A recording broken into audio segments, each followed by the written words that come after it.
Now, this morning on the Breakfast Club, we're talking about the Sanchar Saathi app. We break down the new government order and what it actually means for users, devices and service providers. The centre wants the Sanchar Saathi app pre-installed on every new smartphone sold in India. The app is supposed to pop up the moment you switch on a new device. The government calls it a safety tool. It lets users check if their phone's IMEI is genuine, block stolen devices and see how many mobile connections are running under their names. On paper, it sounds rather straightforward. In practice, though, it has triggered strong objections from the two companies that control the world's smartphone ecosystem. We're talking about Apple and Google. Apple says iOS does not allow system-level apps it hasn't verified, and giving root-level access on the external app breaks its entire security framework. Google's pushback is different. Android needs user consent for any pre-install. Forcing this app in the setup flow goes against Play Store rules and also requires major internal rewrites by every phone maker. So this is where things stand right now. Manufacturers say they simply cannot meet this deadline. Every model needs a fresh software build, audits, testing. Even stock already in warehouses cannot be fixed in time. The government insists this mandate is for user protection and that the app can be uninstalled later. But they're not going to shift the timeline. Privacy groups aren't convinced. They worry about a preloaded government app setting a precedent for what could come next, especially when there are questions about permissions and data access. What makes this more complicated is that no major global market forces a government app onto new phones by default. So we are now staring at a standoff between the world's biggest tech companies, device makers and the government, all over the app meant to fight fraud. And to discuss this, joining us to shed further light on this is cyber law expert Khushbu Jain and cyber expert Kanish Kaur as well. Thank you so much both for joining us on the Breakfast Club. It's a pleasure to have you on with me here. Now, let me just first break this down. There are two things that we're looking at here. One is, of course, fighting the ecosystems of the two major companies that control these tech ecosystems. We're talking about Apple and Google. And then there comes the legal framework and challenges with regards to privacy. I want to ask you, Khushbu, let me come to you first. How do you view this new mandate? See, first and foremost, let's look into the intent of the app. The intent is to practically give security to its citizen, to provide for security and safety to its citizen, which is practically a duty of the state. In the physical world and now in the digital world is much more needed. So only thing the app is asking is, the app is providing you options where you can see that how many mobile numbers are registered with your ID, number one, or associated with your number, number one. Number two, if there is a lost mobile, you can check. Number three, if there is any suspected or a fraud call that has come, you can report instantly, or you can check if there is a suspected call that has come to you and put it across. So I feel in a nutshell, if you look into it, it is nothing but practically state performing its duty to give you or arm you to fight against cyber criminals which are omnipresent in the world of internet. Now, coming to your direct question, when it comes to linking it with privacy, because one side is security, the other aspect is a privacy aspect of it. And in that privacy, I would say that yes, when you say that pre-installed apps are going to come in your phone, choice is in a way reduced. But you will also have to see that the goal here is a collective security and a fraud prevention, which can only be done when each and every individual is safeguarded or is covered in this part. Now, if you look into the DPDP Act, because when you talk about privacy, it's DPDP Act that comes in play. DPDP Act also talks about, or it allows processing of data without any consent, number one, if it is defined as a public interest or it is a state function purposes, so long as like security or sovereignty, so long as it follows principle like necessity, number one, number two, proportionality, number two, number three, purpose limitation, and number four, security, and number five, accountability. Now, accountability is the part where I come in place, that let there be an accountability aspect of it. But I think looking into this as government tool to spy or to put a surveillance. I think we should look this into more of a digital infrastructure, something like a compulsory seat belt or a check post that government has to put it in the physical world.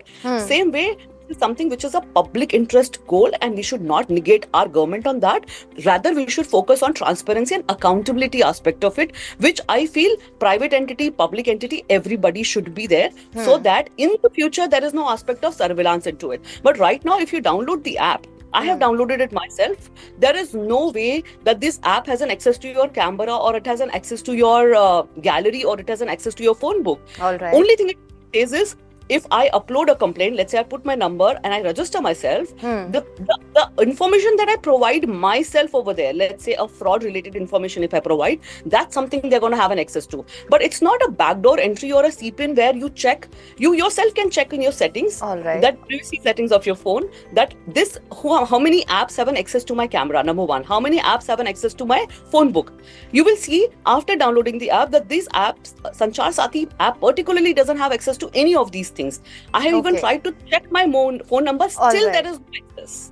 All right, let's just bring Kanishk into this conversation as well. He is a cyber expert. And Kanishk, I just want to come to you and ask you, of course, there are concerns with regards to the scope of access to data that it can have on your phone. And while, of course, everyone appreciates that there is a measure in place to fight cybercrime and to make sure that you're better in check of whose devices are under your name and all of that is in place. Of course, it's the mandated installation that has become a problem. So I want to ask you, what's your opinion on this? See, any app like this one has been existent for a long time. And the users in the country always had an option of downloading it and using it if they feel the need. And similar has been the case with other apps such as your DigiLocker, DigiYatra, which exists, right? People can decide if they want to use Digi and then take a call. Suddenly mandating the app, and that too without explaining the purpose or explaining why it is being done now. I think that's where the big question comes. And government could have done better preparation, one in terms of probably going and making everyone aware, even the parliamentarians, even in the parliament, there could have been a discussion, or the minister could have explained that we are trying to mandate this app and this is what the app will do. And these are the reasonable safeguards and assurances which this app has been taken under. And the big question which is coming is, okay, you collect all of this data, but what about safety of this app itself? There have been enough questions in the past with respect to safety of such apps, whether it was CoWIN app, whether it was the DigiYatra app, which was recently cloned, right? And the erstwhile DigiYatra app also had a lot of security issues, and it was given to one of the startups as part of a startup challenge, and there were no privacy controls. So at one point of time, the government is talking about mandating and implementing data protection and privacy. But at this other time, you have an app which is made mandatory and pre-installed on the phones, is something that I believe could have been done better. Right, of course, but to that end, and I just want to bring in this element also, it has been clarified that this app will remain dormant even if it does come pre-installed in phones, which is another ball game in itself, how you will ensure that that is something that needs to be discussed also. But let's say you buy a device and this app is pre-installed, it has now been clarified that it lies dormant as long as you do not decide to activate this app, put in your information on this app. Khushbu, on that I want to come to you. You were talking about whether or not you can choose, you have those options to give access to, let's say, your camera. And even when we download other apps, let's say an Instagram or Snapchat, location, access, all of these permissions are to be given by the user. That being said, as Kanishk is mentioning as well, there should have been a discussion perhaps so that people felt more empowered to use this app and knew what they were really getting into. Do you think that's an aspect as well which is causing such an uproar?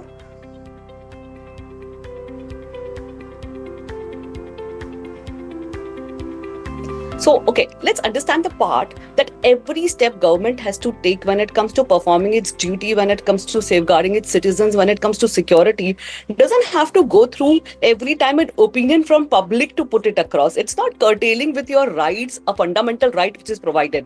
On top of it, it is making sure that there is a safety and the security in the world of internet, which is more traveled than the roads today.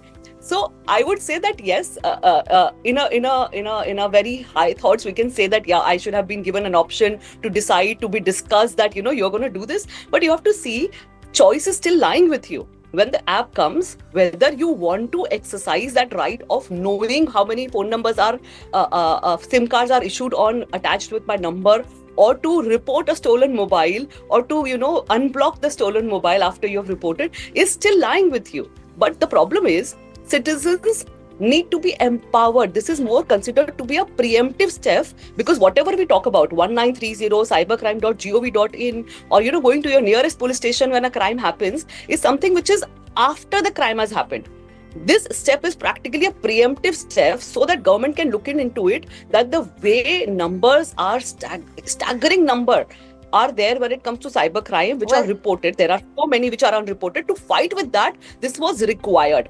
I agree with you. I am with you when it comes to this should not have an overarching issues in the future, because we have seen apps having that option in the future, that they enlarge their scope. That's where I would say that there should be check and balance. But apart from this, I think this is a decision a government can very well make. There are carve-outs in every act when it comes to state performing its duty, when it comes to safeguarding its citizen, and I think it's very well under that scope. Now, Khushbu, that's really interesting, because you mentioned checks and balances, and I would say that public dialogue and feedback would be a large part of that as well. Kanish, let me just come to you that what do you have to say about that? Of course, this is a preemptive step. I believe for the most part people do understand that. Concerns do remain, however. What do you have to say? See, at one point of time, you have Ministry of Electronics and Technology, which hold public consultations and dialogues, right? In this scenario, there was no public consultation or dialogue. There was no information even to the members of parliament. That is basic, right? If government is trying to mandate something at this scale, there was no assurance given. Forget the common man. Even the parliamentarians were not informed in this scenario. What is such a hurry that you have to first mandate it and then get into explaining to the parliamentarians, right? And I'm saying the parliamentary committee as well, which was involved. There's a standing parliamentary committee. None of the members of the standing parliamentary committee were informed as well. And the government mandates this and then gets into the explanation saying, okay, it is safe, it will allow it to be deleted. That's where all the chaos and confusion has come into the picture. Now, most of the people who are today claiming issues are members of that standing committee on IT, right? Why are they not convinced? You have Mr. Shashi Tharoor, who has come out and spoken that, okay, if this has been done for good purpose, then we could have been informed and told these are the security features and functionality. But mandating something like this at such a large scale is something bit. All right, and Khushbu, you were mentioning the scope also, and that's what I want to come to next. And I will first come to you, Kanish, because I want to understand from what your perspective on this is as a cyber expert. When we talk about the evolutionary scope of this app and what it can or cannot do going forward, especially with, let's say, AI-driven fraud detection, multilingual interfaces, new security modules, what do you think about that? Because while we talk about concerns, do you think even if those concerns, let's say, are quelled and people are told that that's not going to happen, you still have access, you still have the right to choose whether or how much information you want to give it access to. If we talk about the evolutionary scope here, do you think perhaps that could override that in the future? That could be a possibility? My view is get an independent assessment rather than talking, because there are two side claims. One is government circular from Department of Telecom, which is floating, which has something which is written, which is completely opposite to what certain leaders in the political arena are talking about. Get an independent technical assessment and make the report public. So all claims, whether it is from people claiming it to be used for snooping, whether it is others claiming it to be safe and meant to do the right purpose, all of it will be resolved. Get an independent assessment done and make it public. And there are enough agencies within the country. You have certain panel auditors, which are even part of the government machinery. Get an independent assessment done. You've got CDAC. Get an independent assessment done from CDAC, or you've got certain panel auditors. There are close to 100 auditors. Trust any one of them and get an assessment done. How safe is the app? The database which is collated, the safety and security or safeguarding personal identifiable information, how it is followed. When certain Chinese apps have come into the picture, we saw DeepSeek coming out. There were big questions asked about its safety and security. The US Department of Defense published an independent assessment report stating that there were fundamental issues with DeepSeek. And that's why a lot of people did not download DeepSeek, right? And same questions come out when OpenAI app ChatGPT came into the picture as well. Now, if we are bringing something at this scale, which is going to impact 1.4 billion users in the country, I believe the fundamental right of the citizens, which is privacy, needs to be safeguarded, and enough reasonable assurances and trust needs to be built before you implement it at such a large level. All right, Khushbu, let me just quickly come to you on that as well. When we talk about the evolutionary scope of this app, what sort of legal frameworks or safeguards are in place, as Kanish mentioned as well, and what do the citizens need to know so that they're not going into this worried and they don't have these preconceived notions and they are empowered enough to know how to deal with any sort of safety or security issues that may crop up? Okay, so let's understand. First and foremost aspect, know your mobile connections in your name. That's very important because there are so many phone numbers which might be issued by your identity card and they have been utilized for commission of a cybercrime which you don't know. So one, to know that how many mobile connections are there in your name. Number two, you need to know that what internet service provider, wireless internet service provider you have it. If there is any international call coming to you, you can report that international incoming call. So many digital arrest or other call comes from numbers which are not Indian numbers. Then you can block any of your lost or a stolen mobile handset, because if the stolen mobile handset is gone, somebody can misuse that number, that phone of yours, and do any kind of fraud or something. So you can practically lock it after blocking it, and then you can unlock it if you have received it again. Then Chakshu, which is a suspected fraud or unsolicited commercial calls, which all of us are practically spammed with. You can report that, and then you can know genuineness of your mobile handset if you have bought it, that whether this was genuine, this is somebody else's registered and stolen, and you have been buying that part. These are the features. Now, when you talk about security features, you download this app, you go to your privacy settings in your phone, you check. When you open your camera, you check, does this app have an access? You will see at least 5 or 6 apps in your phone having access to it. It doesn't have an access. I have done it personally myself. I have installed and again uninstalled and installed it to check it once more. I have tried to report few options which I have just told you to see that after I report, does it take an access to the camera? Does it take an access to your phone book? Does it take an access to your gallery? Does it take access to your tracking part of it or your location? None of these places.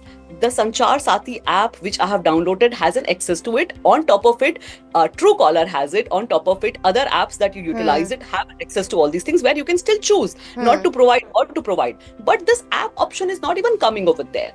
Now coming, whether the scope can be enlarged in the future, or when it comes to thoughts which come in my mind or your mind, that is this in a way trying to read or trying to locate me and giving my, invasion of my privacy. I think that's where a little bit more clarity, because I think state actors are more speaking out loud rather than the people who have created this app, and they should bring in more influencers to talk about it, that what this app is all about, to bring in that clarity, so that the purpose for which this has come up is very clearly been put across. But that thought, absolutely, I believe that's exactly what Kanishk has been trying to say as well, that there should have been some sort of dialogue before this was mandated, and you're absolutely right to say that as well. That being said, let me just, Kanishk, quickly come to you. Let's talk about big tech and the role it will play here, the Apples and Googles of the world. Of course, there are some challenges that remain on that, and as well, if you could just break it down for our viewers very quickly before we run out of time. See, the big tech will have to ultimately follow the law of the land. If certain players like Apple or players like Meta have issues, there could be public consultation that could be organized, and inputs be sought. But ultimately, at the end of the day, if you're operating in India, you have to follow what the government is saying, right? And a lot of times big tech get into this discussion saying that we will not follow this guideline, and it happened in the past as well, right? This has been done to ensure safety and security, but if there are issues, that could be sorted by getting these stakeholders together rather than these companies making public claims or filing injunctions in the court. That is something which could be avoided if there is proper discussion. And I have seen that Ministry of Electronics has done that in a big manner.